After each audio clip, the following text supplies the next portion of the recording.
I'm Joni De Winter. And I am Susan Grant. And we are part of Bell Street, who are an events band and production company. And we're here to talk to you about our fun and failures on our journey to being scared but doing it anyway.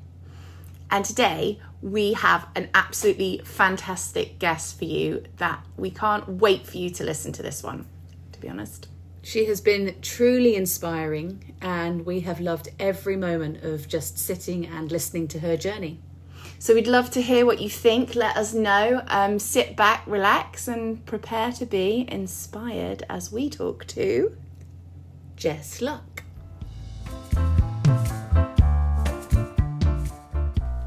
So today we are joined by a wonderful guest, Jess Luck, who is a fabulous artist.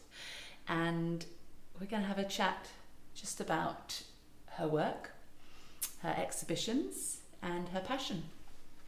And how you came to be where I am. Where you are. Oh, that's it. But we've just had a very stressful setup session where we've realised the many, many holes in our technological knowledge. So you're very blessed to actually have this recording today because it nearly didn't happen. So yeah, thank you for talking to us. Well, thank you for inviting me.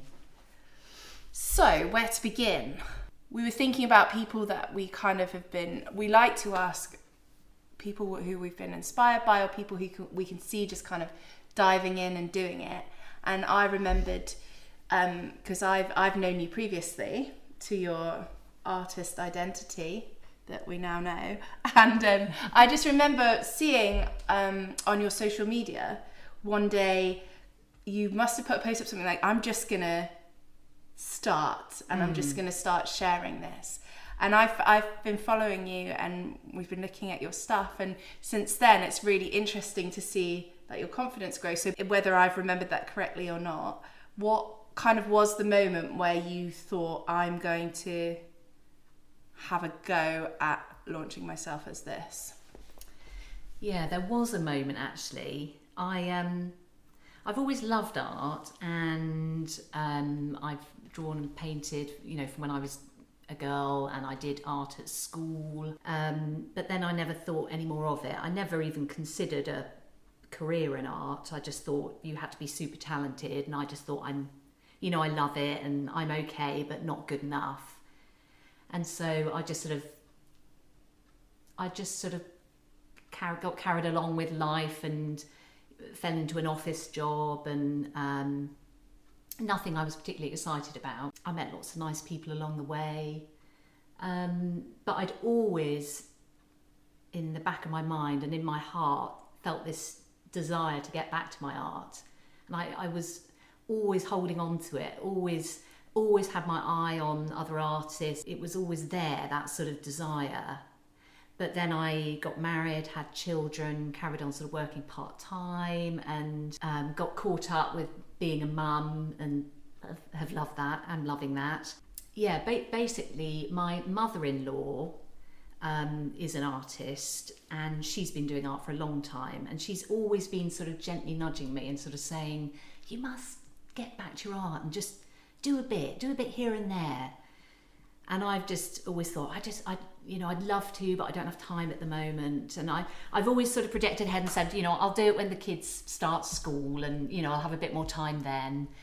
And it got to a point where my youngest started school, and then I thought, I really must because by that time, 3 boys later, I wasn't working. I was full-time mum. And I thought, I must get a part-time job and just sort of contribute to the finances, even though actually we can manage fine on Simon's salary. I just felt that I should be doing something to help with the finances, along with managing the children. And I thought, when I'm doing that, when I've got my part-time job and I'm looking after the children, then I will feel that I can have some time for myself and, do something for me. So then I did my part-time job, and I found something flexible that sort of fitted in around the children, that I could do in the evenings, or, that worked when they were on school holidays, that sort of thing. But actually that flexibility was also a bit of a problem because there were no fixed hours. So although I was supposed to be getting my work done within a certain number of hours, because I'm quite conscientious, it ended up being more and more hours. I was never really sort of feeling like I was on top of it. And again, I just felt I just did not have the headspace to make this start on my art. And then my mother-in-law said to me, I've done this really amazing course with this, he's an abstract artist in America, but actually he's really famous for his teaching courses, really inspirational. And my mother-in-law Jenny said, he's doing this free online course, just a taster thing for 5 days. Why don't you sign up for it? You know, it's free, you've just got to sign up on your email and you can just watch the videos and do it in your own time, you know. Why don't you do that? And I sort of, you know, reluctantly sort of said, oh, I'll sign up, but I don't know, I haven't got any art stuff, or, you know, I was putting it off again. But she said, well, you could just watch the videos. So I was like, oh yeah, I can manage that. I can watch the videos. And so this was 3 years ago, and I watched the videos, and actually he gave sort of basic paint sort of lessons, you know, on principles, you know, values and value and composition and that sort of thing.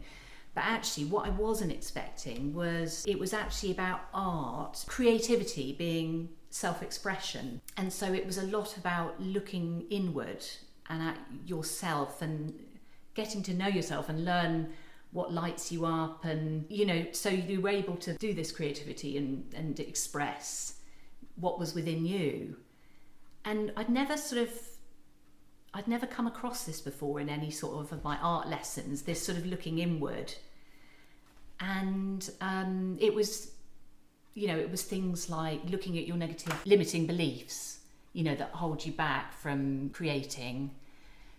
And it was looking at, things that light you up. When was the last time you felt alive in doing what you're doing, and sort of really thinking about activities that you've been doing that really light you up, or what are you afraid of when you're, you know, doing your creativity? What stops you moving forward with it? What are your fears? And so each day he had a prompt or a question that was sort of looking at yourself. And then you do the arty exercise. I didn't do any of the arty exercises, but the prompt, the question, really made me think. And I did actually write out answers to those prompts. And it was really weird. Something hit me. And I, you know, so I'd do this. I'd sit down and I'd think about it, write down my answers.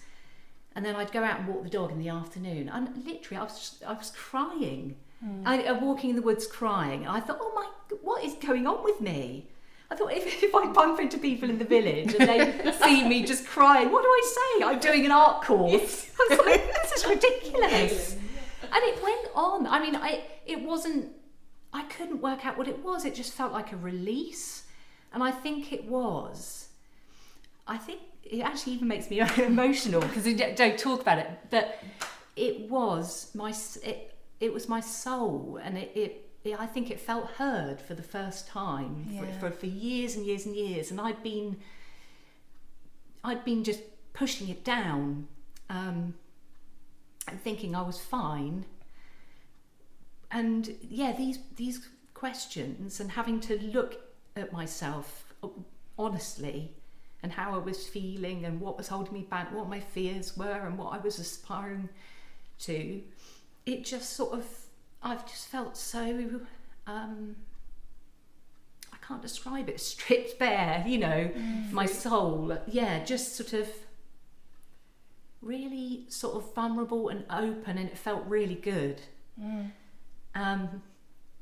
And yeah, I couldn't believe it. I was sort of, you know, I was doing sort of shopping and the kids were coming back from school and I was doing all my normal things, but I felt like a massive shift had happened inside me. Yeah. And I thought, something's got to change. I think I realised that this had been going on for so many years. You know, I'd been sort of running around after, particularly as a mum, I think you're meeting everyone else's needs. And I love being a mum, but, you know, you get used to putting everyone else's needs first. And it was just a really strange idea to think, I need to do something for myself and listen to my soul and my desires, and you know what there is something for me. And so it was this, and it was the realization that actually I was now making it a really big thing, getting back to my art, and I was actually procrastinating, and I was actually putting it off because I was fearful that after being excited about it for so long, I think I was fearful that I wouldn't be able to do it, that actually I'd do it and I'd be no good, and then gosh, what have I got, because that's what I was looking forward to getting back to. And so I think I'd really I realised that actually I was just putting barriers in the way. Now it had got to a point where I was making excuses, and time is pressured, isn't it, especially when you're a mum. But I actually thought, no, I'm just not prioritising it, and I need to put priority on it. So that was a big realisation. And the other realisation was, it was really my self-esteem. I think I was thinking, you know, because it was all about looking at yourself, and you are unique, everyone's unique, and everyone's got something to offer. You know, we're all creative beings, and it is part of being human to express that self-expression of being creative. It doesn't have to be in painting, it could be anything, you know, gardening, or making your house look nice, or cooking, or problem solving, building stuff. You know, it could be so many ways we can be creative, and I think we all are creative, and we're more complete and whole when we're fulfilling that part of ourselves. You know, it is essence of being human. I'm losing track of what I was saying, but it was that thought, it was that realization that actually I am unique and I'm special, and I can create something unique that no one else can create, because no one else has lived the experiences I've lived, and no one else is exactly as I am. So even if the whole room was asked to, you know, paint some flowers, we would all paint it differently. And so actually it was a realization that I was special in a way, and that we all are, you know, we've all got something beautiful and unique and original to give. And so that sort of really hit me as well. I felt really, anyway, so it's a bit of a long-winded story. But I just thought after that, I've got to change something. And actually I did look at my job I was doing at the time, and it was very low paid. It was not really making a lot of difference to our finances. I'd just taken it because it was flexible and fitted in with the children. So actually 6 months later, I did give up that job, and I said to my husband, I'm gonna just focus on getting back into my art. And I had been sort of from that time of that course, I had been trying to sort of gently ease my way in. I thought I've got to sort of do something, so I got a sketchbook and just made it easy, and just thought I'm just going to do a quick sketch here and there. And actually the other part of it was also deciding I was going to start sort of sharing. Well, I felt like I needed to I felt like this major thing had happened inside me and no one knew anything about it. This major shift that felt really massive to me. And I thought, I'm going to sort of make myself accountable and just share it on social media.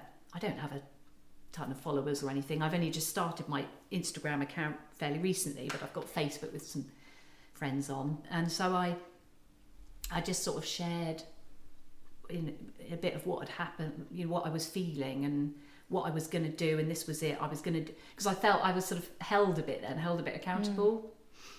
And actually it was really lovely, all the comments that came back, so really encouraging, and I think other people related to the feelings as well, which was really lovely. It's just nice to feel that other people have felt what you felt.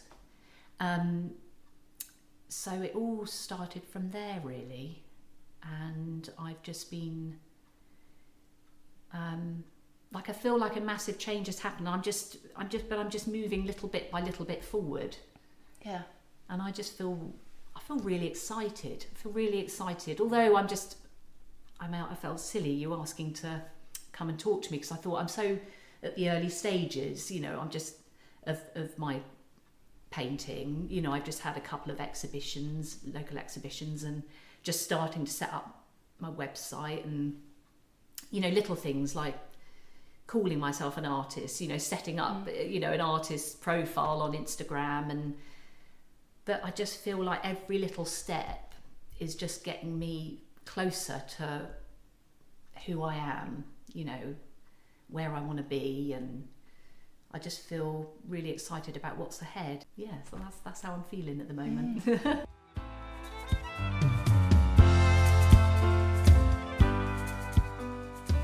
that's, well, amazingly brave as well, the whole process. It's lovely to step into that new person as well. You know, it's very inspiring listening to you talk. God, so, thank you. You know, because a lot of us don't step into it because we are crippled with fear and self-esteem as well. So that's the people that we do talk to. It's amazing that people just do it and have that passion and trust and believe that the bigger picture is there. Yeah, I sort of felt like with those really strong feelings that came with that course, I felt like I sort of unscrewed a jam jar lid or something, and just this desire just poured out of me, and I feel like I couldn't put it back now, even if I wanted to. So no matter where I go with this, or even if it's just little steps forward or side steps here and there, I feel like I'm just excited because I feel like I'm on the right path, you know. Even if I can't sort of see ahead where that's going to go or what opportunities are going to arise, I just feel like just doing it, just doing my art and being open to opportunities that come my way, and I just feel like I'm in the right place, which is really exciting. And definitely from even just from saying that post that I saw, I think it must have been one of your first posts where you just set up your accountability. Oh yeah. But even that made me that hooked me right in, because I thought, well, that's exciting, and you could feel your intention through the post. Do you know what I mean? And I think that's what makes what's going to connect people with you is the journey and that self-realization, because that is so many of us, especially those steps you went when you're talking about the way you systematically put off starting until you kind of cracked open yourself, and now you couldn't put those things in the way if you wanted to because you've opened that side of it up. Yeah, I mean, don't get me wrong, it's up and down, you know. I'll have spurts of painting a lot and really being in the zone, and then I'll get thrown by life stuff that comes up, you know. I want to be sort of doing things consistently and regularly, but sometimes I'll go, you know, the kids are on holiday or stuff happens, you know. There'll be periods of time where I'm not creating. But I don't know, I don't worry about it. I just think that is the ebb and flow of life. Yeah. I think that's kind of natural. Well, we love talking to people who are kind of a similar age to us averagely, because I think what's exciting about women at the end of kind of the young children rearing age is they begin to find time for themselves. It's exciting to talk to people who can't just walk out of the house and throw themselves into it 12 hours a day and then come back home, and you know, it's exciting to talk to people who are dealing with the ebb and flow of life, because that is the reality for most people, especially for most women, that they are dealing with a ton of shit thrown at them and trying to be consistent with the thing that makes you happy and fulfills you is a discipline. It's really hard work, even though that's giving you joy. Yeah.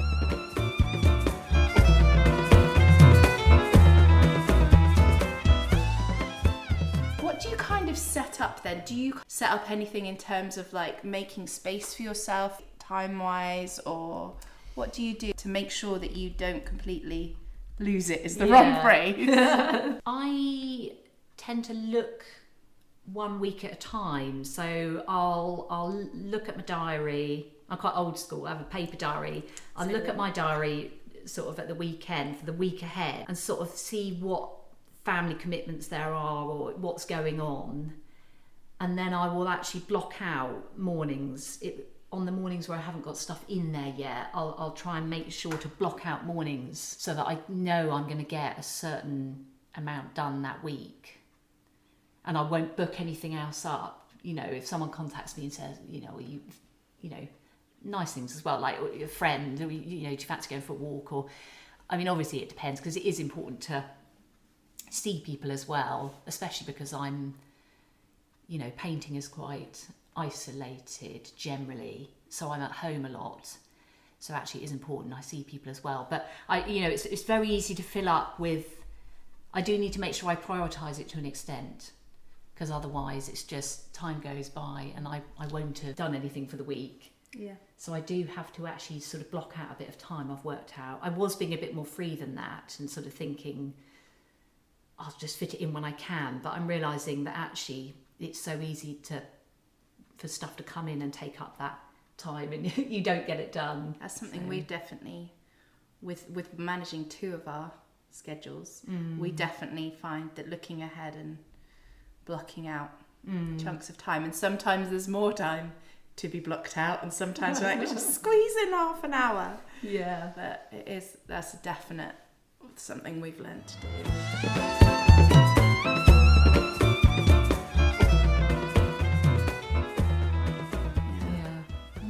Exhibition, you've got one coming up. Yeah. Do you have a collection ready, or is it a slight pressure to create new things? It is good. I mean, so this is it probably will have happened by the time this comes out, but this is the exhibition at the church in Donhead St Andrew, and it's really good because they pull together some really talented artists from locally from around the area, and it raises money for charities as well, and you're sort of invited to participate. So I felt really excited to be asked. I did my first one last year, and it is good because it does make me again prioritise painting, because I think, oh, this is an opportunity to actually show my work, which when you're at the early stages, you're not with a gallery or any, you know, actually to have an opportunity to show your work with other really good artists doesn't come up very often. So it does make me, I get really excited and sort of think, yeah, crack on and paint. I do find it hard to sort of make a coherent body, but actually for this, you can show a maximum of 6 paintings. So, and then you can maybe have some smaller pieces as well, portfolio pieces. So it's not like you're filling out half a gallery, so it doesn't have to be completely sort of coherent body of work. I do find that difficult because I'm enjoying trying different things. I like abstract florals or complete pure abstracts.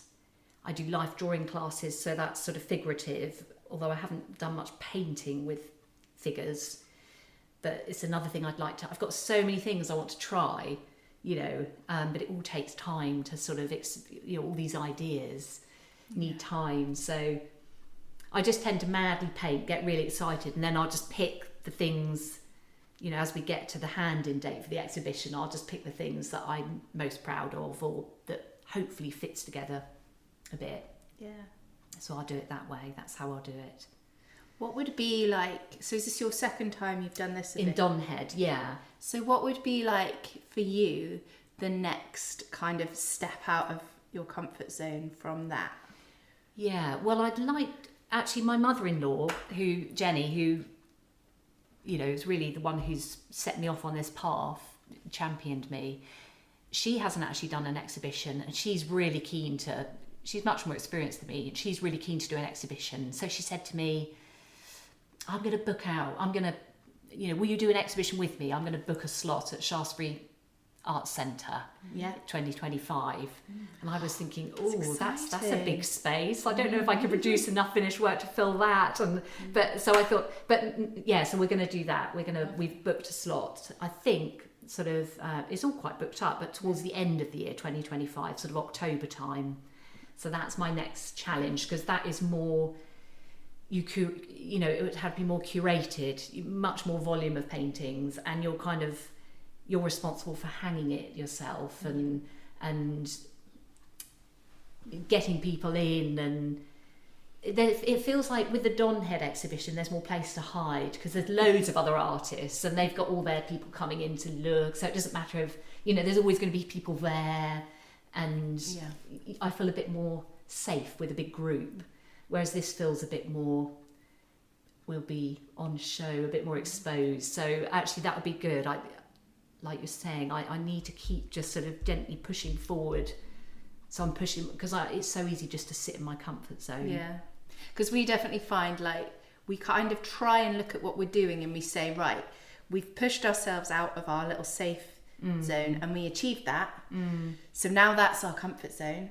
So what's our next push out that could make us, that feels really uncomfortable now, or quite uncomfortable? We go for quite uncomfortable. Well, sometimes we go for really uncomfortable. But with two of us as well, the accountability is constantly there. So one will say, oh, we should, or someone will suggest, and we go, shall we? Okay, fine. Yeah. And then If it was just one of us, if it was just one of us, we'd kind of pass the fear between us. Yes. And we luckily haven't been afraid at the same time much. So we can we feel so lucky to kind of have each other in that way. But I think that really admire people who are creative, who are kind of doing that on their own. And it's great that you've got Jenny. Yeah. Because anyone to be accountable to is so important, isn't it? Definitely. Finding not necessarily a mentor, but just someone who's going to push you a little bit, but knows your limits as well. So that's really good. I think it's really important for people to find that. Yeah.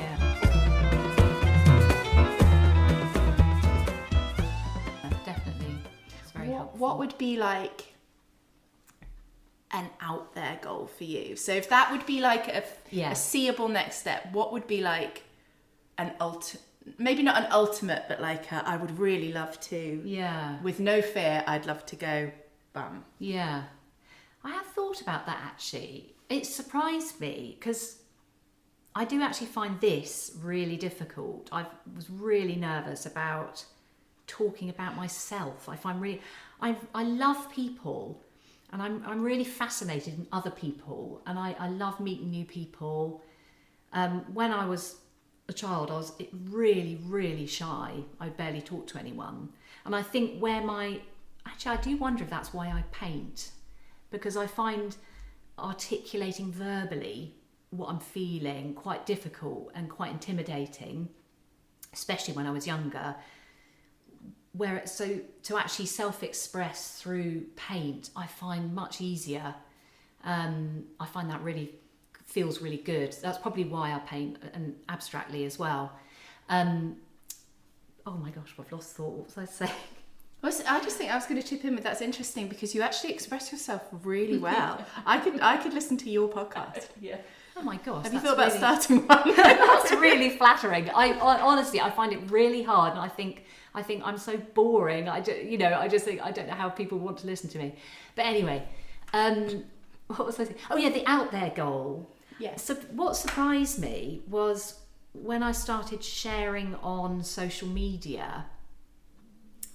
I actually really enjoyed that, probably because I've got a bit of time to consider what I want to share, because I'm not a fast thinker. So, if it's not video content and you're just sort of writing a post, or you can edit it down a bit, I actually really liked sharing what I was feeling, and I think I find it quite therapeutic because it helps me to analyse my feelings, and as I'm going along this journey, I find it quite helpful. And then I find that connection with other people really nice as well.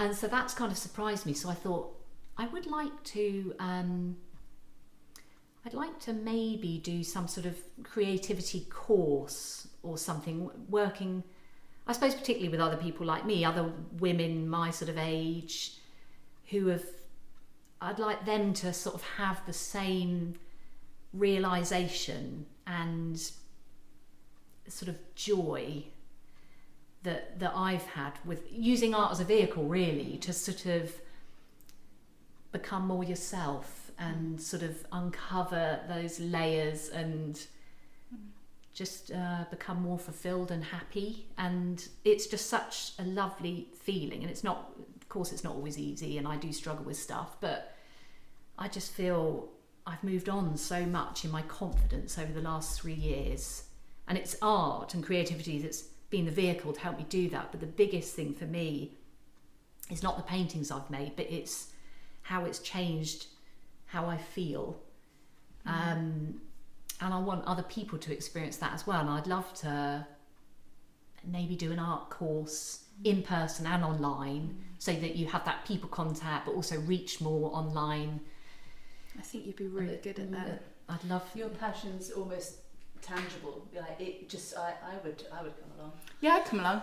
Yeah. And I've always gone, oh, I can't paint, I can't do that. But I would come along. Just you've got such a wonderful essence, especially when you talk about it. And I think women would flock to come along.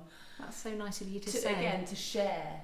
Because actually, it's not about being able to paint. I mean, it's, you know, yes, it's creativity, and it's, you know, it could be learning techniques, but it's sort of, it's getting over those limiting beliefs, and it was the other side of that course that I found so empowering, and it is running alongside painting, but I don't know, I find that really interesting, the sort of I don't even know how you put it into words, you know, that sort of,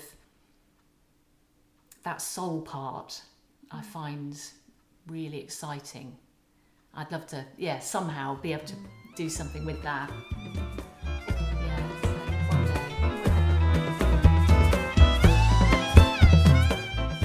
So, I actually have lots of questions. I'm just trying to think of. We might circle back to this, but we do ask everybody who we interview, like if you were looking back to yourself 3 years ago, 4 years ago maybe, 3.5, before it all kind of clicked, what would you say to you now? I think I wouldn't wait so long, obviously. I think it's important. I've realised now that it is important for everyone to make sure they are doing something for themselves. You know, it's important. It makes you more whole and happy and fulfilled as a person. And actually, that's not taking away from other people, the other people who are reliant on you. It actually is giving them more. You're being an inspiration, hopefully, because they're seeing you prioritise yourself and follow something that you believe in and you love. And it's important, I think, for children to see that you're prioritising yourself as well. You're not just there just to give. So I think that. But you're raising boys who see a woman who is, you know, doing the things that everybody needs in a parent or a caregiver, but also making time for herself, and then that's what they're going to value in, you know, the people they find to be their partners and things. I remember one of the things that's really special about my mum is she always used to make time for herself to paint, actually, or, you know, take some creative time. And I've grown up with that. And to me, obviously when you try and implement it in your life, but to me when I did, I was like, hang on, this isn't weird. I grew up with this. This is what my mum did. And she would say, I need it. And my dad would be like, yeah, you need it. Go. and they would, and I'm happy to see that model. And you're modelling that for your children. And that's something they're going to value in their partners. And that's exciting for the future generations. Yeah. I think that's what I would say to myself. And I think earlier on I would look at what are my reasons true, you know, for not following this, for not doing this now, or have I actually just almost made up these excuses as a sort of safety net? Because it's easier actually to give yourself a reason to stay where you are in your comfort zone and say, oh, I can't do that now. You know, because it's scary going on onto taking a risk, isn't it? So it's easier to sort of almost make your little cage and think, I can't, you know, I'll do it in the future when I've got time and when I've got, you know, the finances, or when I've whatever, got materials or, and actually, are those reasons really true, or are they just excuses that you're using to keep yourself safe? So I think I would question myself a bit sooner on and sort of test these beliefs and see if they're true. And some people sort of say, I'm not creative, I'm not a creative person. Where have you got that belief from? Because actually I think we're all creative. Sometimes, we're told that from a young age, from, I don't know, a teacher or a parent, because you've got a sibling who's really creative and you've been labelled as something else, the intellectual one or the something else, whereas actually, that creativity is for everyone. Just, try things out and find your thing.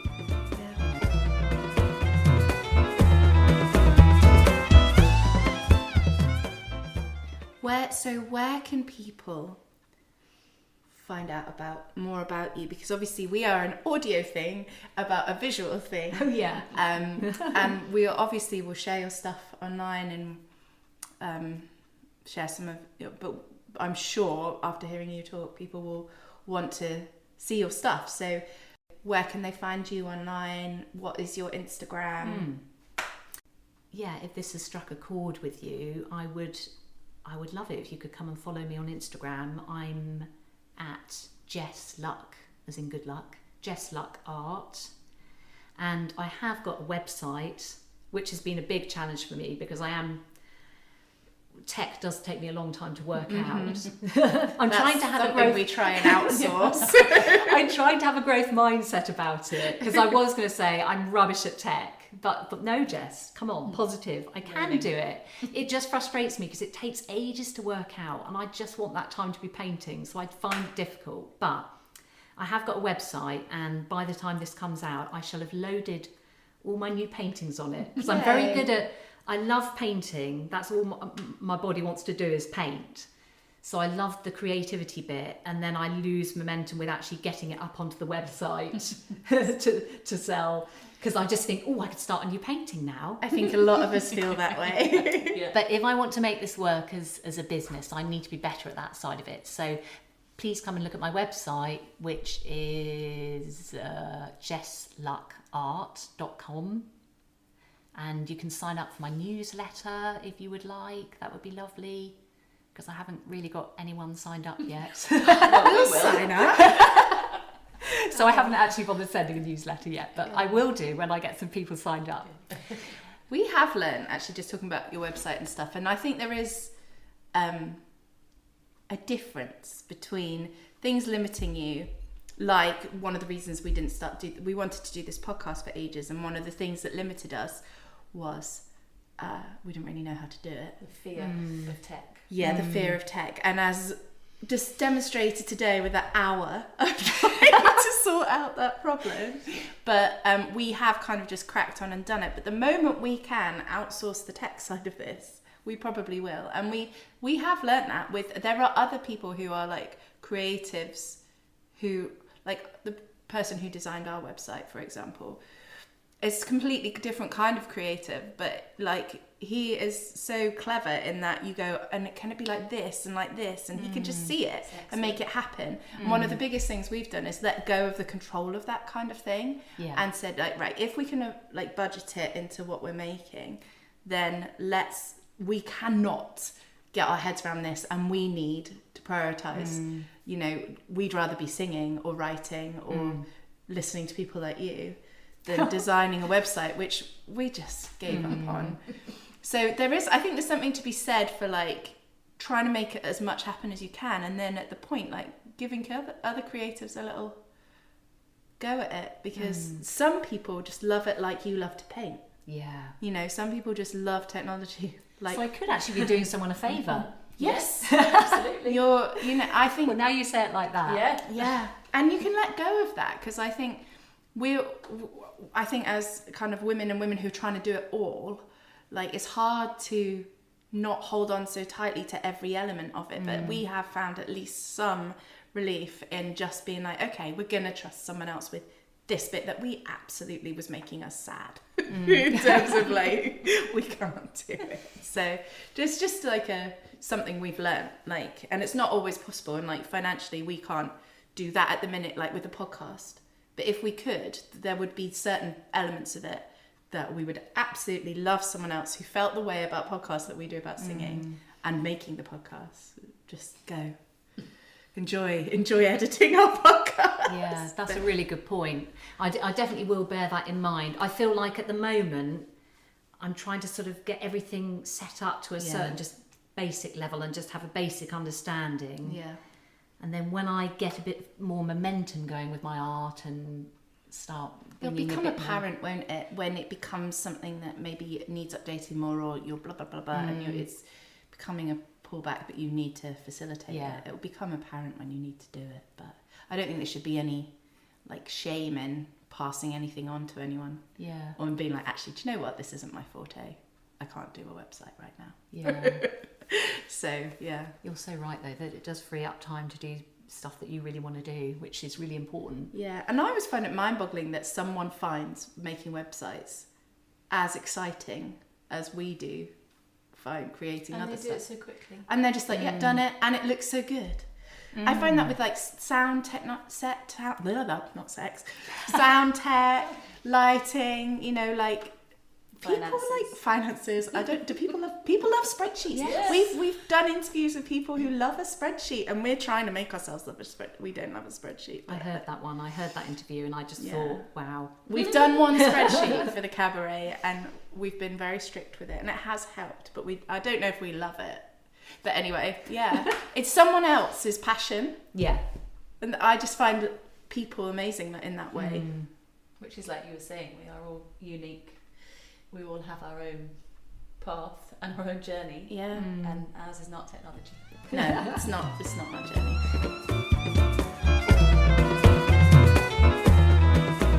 Yeah. Well, thank you so much for talking to us. Honestly, it's been so lovely listening to you and hearing your passion. And yeah, I think people are going to find it really inspiring. Well, thanks so much, because when you asked me, I had real imposter syndrome, and I just thought, oh gosh, my story's really not interesting. I haven't got much to say. And I was saying to my sister about it, because I was saying the podcast is all about brave women, and I just feel the least brave person. And my sister said, well, but actually you're relatable, so that's a good thing. So I said, yes, I am that. So I hope I've been that. You have. You're passionate. It's actually about passionate women. Yeah. And you are really passionate and brave. But bravery comes from the passion. Like, until you had that passion, you weren't brave enough to do it. Yes, it does drive it, doesn't it? And so that's what we're passionate about, is finding people who are passionate, because that is the most inspiring thing. And everybody has something that they're passionate about and that can drive them forward. But really, until you know what that is. And from living with guilt for years, that is another layer when you've got children especially, and you're trying to do this and do that, and it's wonderful having them, but you have to be doing this and everyone has to be happy. Like you said, you're giving away all the time, and suddenly to find that release, a lot of people don't suddenly find that, oh, I'm here. Yeah. I'm here. Yes. Your inner child is still like, come on, let's play. Yeah. And you're being seen. And you're allowed time. Yeah. Which we all, at some point, feel that we're not allowed time because we should be prioritising everybody else. Oh. Right, well, an hour later than we said. Thank you so much. Thank you. Thanks for having me on. Well, we really hope that you have been as inspired as we have been when we were talking to Jess about her journey. And as you're going through your own path, if you find a creative barrier in front of you that has been put there and you don't know how to get over it, our advice would be, just do it anyway.